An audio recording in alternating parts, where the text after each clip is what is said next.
નમસ્કાર. દિન વિશેષ કાર્યક્રમમાં આપ સૌનું સ્વાગત છે. 24 ઓગસ્ટ એટલે વિશ્વ ગુજરાતી ભાષા દિન. આ 24 ઓગસ્ટ એટલે આપણા મૂર્ધન્ય કવિ વીર નર્મદની જન્મ જયંતિ, કે જેનું પૂરું નામ નર્મદા શંકર લાભશંકર દવે, કે જેમનો જન્મ 24 ઓગસ્ટ 1833 ના દિવસે સુરતમાં થયો હતો. સદા સૌમ્યસી વૈભવ ઉભરાતી મળી માતૃભાષા ગુજરાતી.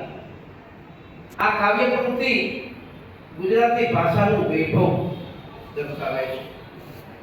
મૂળ ગુજરાતી સાહિત્યનો પ્રારંભ થયા પછી ખાસ કરીને નરસિંહ મહેતા, મીરાબાઈ અને ભારણ જેવા સાહિત્ય વિદોના માધ્યમથી ગુજરાતી ભાષાનો ખૂબ ફેલાવો થયો. તમે જાણતા હશો કે ગુજરાતી શબ્દ એ સંસ્કૃત શબ્દ ગુર્જર અને પ્રાકૃતિક શબ્દ ગુર્જરતા ઉપરથી ઉતરી આવેલો શબ્દ છે. આમ પણ સંસ્કૃત એ દેવી ભાષા છે અને બધી ભાષાઓની જનની છે.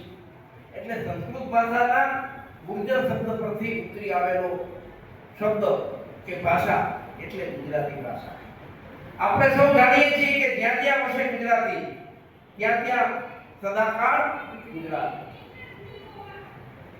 આ કવિ વીર નર્મદ તમે કદાચ જાણતા હશો કે બહુ ઓછા લોકોના નામની આગળ વીર શબ્દ લાગે. દાખલા તરીકે વીર ભગતસિંહ, વીર સાવરકર, એમ વીર નર્મદ. એટલે ગુજરાતી ભાષાના વિકાસ માટે નર્મદનું યોગદાન ખૂબ મોટું છે. અને આમ પણ માતૃભૂમિ અને માતૃભાષા એનું ઋણ આપણે ક્યારેય ચૂકવી શકતા નથી. એક ગુજરાતી તરીકે એક ગુજરાતી હોવાનું આપણને ગૌરવ હોવું. દુનિયાના મોટાભાગના દેશોમાં ગુજરાતીઓ વસે છે અને ખૂબ સારી રીતે વિકસ્યા છે. મોટેથી બોલું માં તો મને સાથે જ નાનપણ સાંભળે, આ મોટપની મજા મને કળવી લાગે સાંભળા. ગુજરાતી અદ્ભુત સાહિત્ય છે.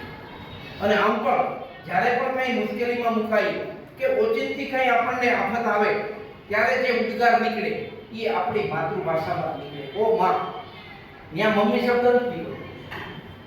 એટલે ગુજરાતી હોવાનું આપણને ગૌરવ હોવું જોઈએ. ગુજરાતી ભાષાનું આપણા માટે ખૂબ મહત્વ છે.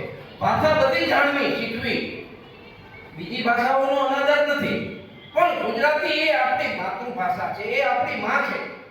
અને માટે એના પ્રત્યેનો આપણને આદર, એના પ્રત્યેનો ભાવ હોવો એ ખૂબ જરૂરી છે. એટલે આજના દિવસે કવિ વીર નર્મદને યાદ કરીએ કે જેણે ગુજરાતી ભાષાના વિકાસમાં પોતાનું ખૂબ મોટું યોગદાન આપ્યું છે.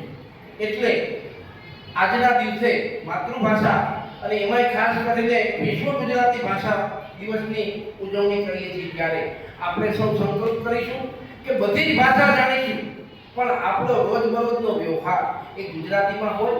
આપણે ગુજરાતી પ્રત્યે આપણને વિશેષ માન હોય અને ગુજરાતીનું ગૌરવ જળવાઈ રહે એ પ્રકારે આપણે સૌ વર્તીશું. જ્યાં પણ હોઈએ, દુનિયાની કોઈ પણ ધરતી પર કોઈ પણ દેશમાં હોઈએ ત્યારે ગુજરાતી માટે એક ગુજરાતી ભાષાનું અદકેરું અને વિશેષ મહત્વ છે. આભાર, ધન્યવાદ. જય જય ગરવી ગુજરાત.